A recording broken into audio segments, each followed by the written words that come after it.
தனுசு ராசி நண்பர்களுக்கான பிப்ரவரி மாத ராசி பலன்கள்.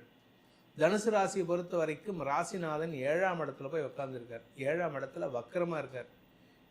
தனுசு ராசியில பிறந்த குடும்ப தலைவிகளுக்கு குடும்பஸ்தானத்தில் செவ்வாய் உச்சமாக பொறுத்த வரைக்கும் தனுசு ராசியில பிறந்த பேச்சை தொழிலாக கொண்டவர்களுக்கு சொன்னது போல அரசியல் துறை சார்ந்தவர்கள் மாதத்தை பொறுத்த வரைக்கும் தனுசு ராசியில் பிறந்தவர்கள் சற்று நிதானத்துடன் மாதத்துக்கான பரிகாரம், தனுசு ராசியில் பிறந்தவர்கள் செய்ய வேண்டிய பரிகாரம் அப்படின்னு பார்த்தோம்னா,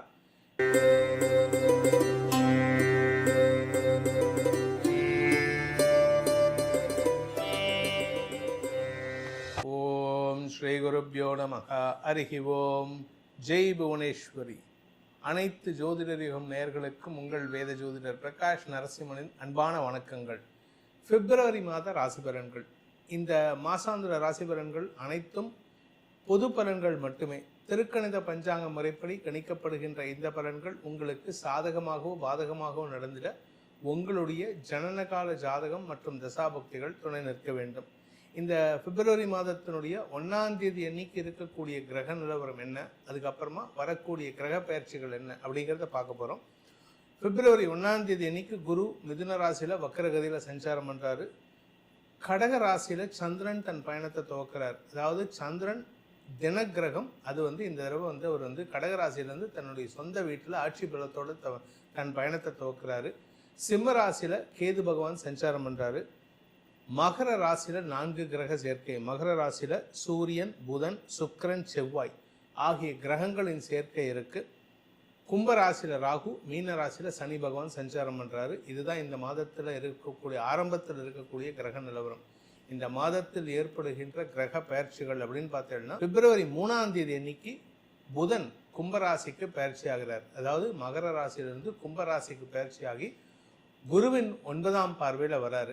அடுத்ததாக பார்த்தீங்கன்னா பிப்ரவரி 5ஆம் தேதி அன்னைக்கு சுக்கிரன் மகர ராசியிலிருந்து கும்பராசிக்கு பயிற்சி ஆகிறார். பிப்ரவரி 3ஆம் தேதி புதன் பயிற்சி. பிப்ரவரி 5ஆம் தேதி சுக்கிரன் பயிற்சி.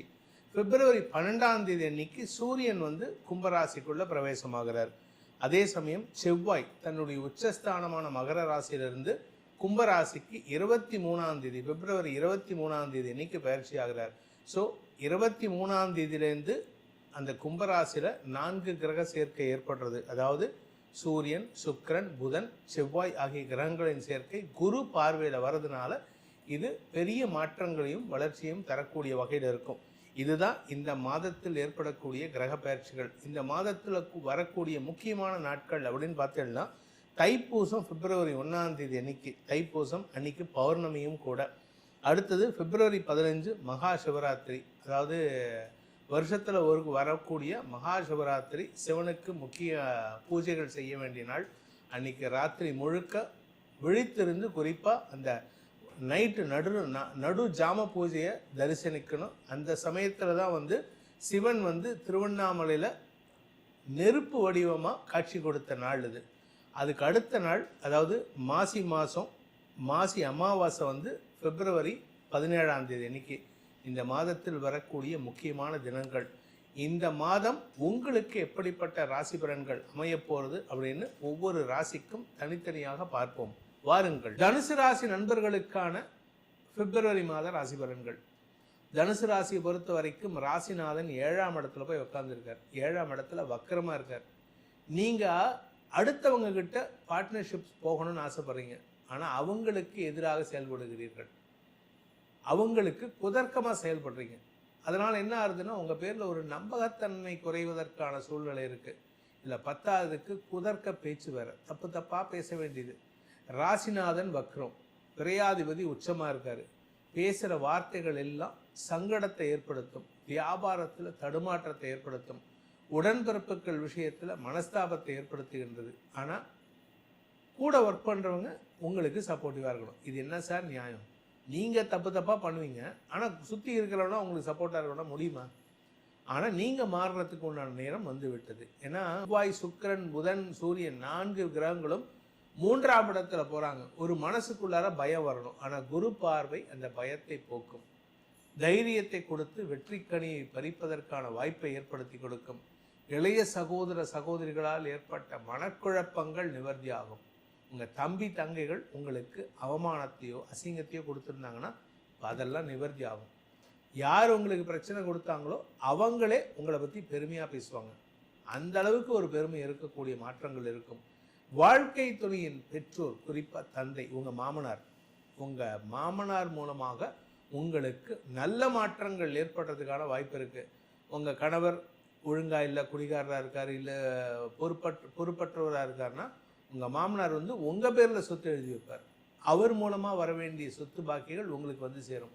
அதே சமயம் இந்த தனுசு ராசியில் பிறந்த குடும்ப தலைவிகளுக்கு குடும்பஸ்தானத்தில் செவ்வாய் உச்சமாக இருக்கிறதுனால அப்படியே நெருப்பு பறக்கும் உங்கள் வார்த்தைகளில்.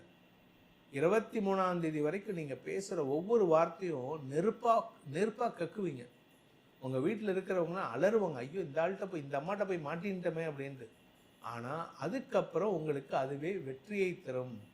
ஏன் வெற்றியை தரும்னா 3ஆம் இடத்துல செவ்வாய் சூரியன் சேர்க்கை குருவின் பார்வையில் வர்றதுனால இடர்பாடுகள் எல்லாமே உங்களுக்கு சாதகமாக வரும். எதிரிகள் எல்லாமே உங்களுக்கு சாதகமாக மாறுவாங்க. தாயாரின் ஆரோக்கிய விஷயத்தில் மட்டும் கொஞ்சம் கவனமாக இருங்க. அதே சமயம் இப்போ வேலையில் இருக்கிறவங்களாகட்டும், சொந்தமாக பிஸ்னஸ் பண்ணுறவங்களாகட்டும் ரொம்ப அலைச்சலை சந்திப்பாங்க. உடல் சோர்வு அதிகரிக்கும். உடம்பை வருத்திக்கிட்டு வேலை பண்ணுறீங்க. அதாவது 24 மணி நேரத்தில் 20 மணி நேரம் வேலை பண்ணுறீங்க. தூக்கத்தை கெடுத்துட்டு வேலை பண்ணுறீங்க. இதெல்லாம் பண்ணாதீங்க. தூக்கம் இல்லாமல் சில பேர் வேலை பண்ணுறவங்களாம் இருக்காங்க. ஏன்னா இந்த தனுசு ராசியில் பிறந்தவங்க நைட்டு தூக்கத்தை டோட்டலாக ஸ்கிப் பண்ணிவிட்டு 24 ஹவர்ஸ் உழைக்கிறவங்களாம் இருக்காங்க. உடம்பை கெடுத்துக்காதீங்க. ஏன்னா சனி 4ஆம் இடத்துல இருக்கார். உடம்புல உபாதை படுத்திங்கன்னா உங்களுக்கு வேலையில் இருக்காது, தொழில் மந்தமாயிடும், தொழில் இழுத்து மூட்டுற மாதிரி சூழ்நிலை வருது. அதே சமயம் இந்த ராசியில் பிறந்த பள்ளி கல்லூரி மாணவிகள் குடும்ப கௌரவத்தை உயர்த்துவார்கள். இந்த ராசியில் பிறந்த வியாபாரிகளுக்கு வியாபாரத்தின் மூலமாக வருமானம் ஏற்படுறதுக்கான சூழ்நிலை இருக்குது. பேச்சை தொழிலாக கொண்ட வழக்கறிஞர்கள், ஆசிரியர்கள்லாம் உங்களுடைய செல்வாக்கை உயர்த்தி கொள்வதற்கு நீங்கள் வழக்கறிஞராக இருக்கீங்கன்னா ஒரு செஷன்ஸ் கோர்ட் ஜட்ஜ் இல்லை, ஒரு ஹைகோர்ட் ஜட்ஜே உங்களை பற்றி பெருமையாக பேசுவார். இந்த மாதிரி இருக்கணும் அப்படின்ட்டு அந்தளவுக்கு மரியாதை உயர்வு ஏற்படுறதுக்கு வாய்ப்பு இருக்குது. ஸோ இந்த மாதத்துக்கான சந்திராஷ்டம நாட்கள் தனுசு ராசி நண்பர்களுக்குன்னா மாத ஆரம்பத்தில் ஒன்று வருது, மாத கடைசியில் ஒன்று வருது. ஸோ மாத ஆரம்பத்தில் பிப்ரவரி 1, 2ஆம் தேதி இரவு 10:48 வரைக்கும் சந்திராஷ்டமம். அதே மாதிரி பிப்ரவரி 28 விடியற்காலை 3:52 மார்ச் 2ஆம் தேதி காலை வரைக்கும் இருக்கிறதுனால சற்று கவனமாக இருந்துக்கோங்க. மாத கடைசியில் செலவு பண்ணிட்டு அப்புறம் சேமிப்பில்லை, வருமானம் இல்லை அப்படின்னு உங்கள் வாழ்க்கை துணையை பிடுங்கிறதுனால எந்த பிரச்சனையும் சால்வ் ஆகாது. ஏன்னா பணப்பற்றாக்குறை மாத ஆரம்பத்திலும் மாத கடைசியிலும் தவறான முடிவுகளால் ஏற்படுறதுக்கான வாய்ப்பு இருக்குது. ஸோ இந்த மாதத்தை பொறுத்த வரைக்கும் தனுசு ராசியில் பிறந்த பேச்சை தொழிலாக கொண்டவர்களுக்கு சொன்னது போல் அரசியல் துறை சார்ந்தவர்களுக்கு எதிரிகளை வெல்லக்கூடிய ஆற்றல் ஏற்படும். அதே சமயம் இந்த ராசியில் பிறந்த வியாபாரிகள், வியாபாரம் சார்ந்த தொழில் செய்பவர்களுக்கெல்லாம் கடனை அடைப்பதற்கான முயற்சிகளில் ஈடுபட்டாலும் புதுசாக கடன் வாங்கும் யோகமும் ஏற்படுறதுக்கு வாய்ப்பு இருக்குது. அதனால் செலவுகள் ஏற்படுறதுக்கான வாய்ப்பு இருக்குது. கடல் கடந்த தொடர்புகள் உங்களுக்கு வெற்றியை தரும். கடல் கடக்கும் மூலமாக வியாபார வளர்ச்சி ஏற்படுறதுக்கு வாய்ப்பு இருக்குது. அதே சமயம் ஆரோக்கிய விஷயத்தில் சற்று கவனமாக இருந்துக்கோங்கன்னு சொன்னேன். அது உங்கள் ஆரோக்கியம் மட்டும் இல்லை, தாயாருடைய ஆரோக்கியமும் கவனமாக இருக்கணும்.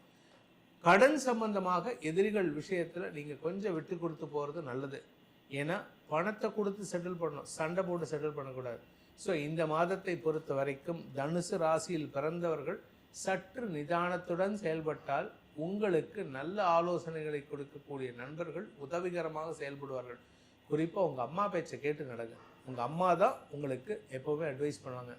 ஆனால் தாயாருடைய ஆரோக்கியம் உங்களுக்கு அலைச்சலை கொடுக்கும். சில பேரோட ஜாதகத்தில் 4ஆம் வீட்டு அதிபதி விரயத்தில் இருந்தால் தாயார்னால உங்களுக்கு நஷ்டம் ஏற்படுறதுக்கு வாய்ப்பு இருக்குது. இது 2 விதமான பலனும் கொடுக்கக்கூடிய வகையில் இருக்குது. அதனால் கவனமாக இருந்துக்கோங்க. இந்த மாதத்தை பொறுத்த வரைக்கும் தனுசு ராசியில் பிறந்தவர்கள் தொழில் செய்பவர்களாக இருந்தால், உத்தியோகம் செய்பவர்களாக இருந்தால் உங்களுக்கு அலைச்சல் இருக்கும். கடுமையான உழைப்பு அதிகரிக்கிறதுக்கான நேரம் இது. இந்த மாதத்துக்கான பரிகாரம், தனுசு ராசியில் பிறந்தவர்கள் செய்ய வேண்டிய பரிகாரம் அப்படின்னு பார்த்தோம்னா, நீங்கள் வந்து மகாலட்சுமி வழிபாடு, ஹயக்ரீவர் வழிபாடு ரெண்டையும் சேர்த்து பண்ணுங்கள். மொத்தத்தில் அவர்களின் அருளால், அதாவது திவ்ய தம்பதிகளின் அருளால் உங்கள் குடும்பத்தில் சுப நிகழ்வுகள் ஏற்படுறதுக்கான வாய்ப்புகள் அமையும். இந்த பிப்ரவரி மாத ராசி பலன்கள் அனைத்தும் உங்களுக்கு தனிப்பட்ட ஜாதகத்துக்கு மாறுபடுவதற்கு வாய்ப்பு இருக்குது. ஏன்னா சில பேர் கேட்குறீங்க, சார் நீங்கள் சொல்கிறீங்க எங்களுக்கு நடக்கலை அப்படின்னு. அதுக்கு காரணம் என்னென்னா, லக்னத்தை பேஸ் பண்ணி உங்களுக்கு கோச்சார ரீதியாக பலன் ஆராயணும். இப்போ நம்ம சொல்லியிருக்கிறது வந்து ராசிக்கு உண்டான பலன்கள் தான். ஸோ தனிப்பட்ட ராசி பலன்கள் ஆராய விருப்பம் உள்ளவர்கள் கீழே கொடுக்கப்பட்டுள்ள தொலைபேசி எண்கள், கைபேசி எண்களில் தொடர்பு கொண்டு நேரடியாகவோ வாட்ஸ்அப் மூலமாகவோ பலன்களை தெரிந்து கொள்ளலாம். இதன் மூலமாக உங்களுடைய எதிர்காலம் சிறக்க வேண்டும் எனும் அடியேனின் பிரார்த்தனையை சமர்ப்பித்து உங்கள் அனைவருக்கும் நல்வாழ்த்துக்களை தெரிவித்துக் கொண்டு உங்களிடமிருந்து விடைபெறுவது உங்கள் வேத ஜோதிடர் பிரகாஷ் நரசிம்மனின் அன்பான வணக்கங்களுடன். நன்றி, வணக்கம்.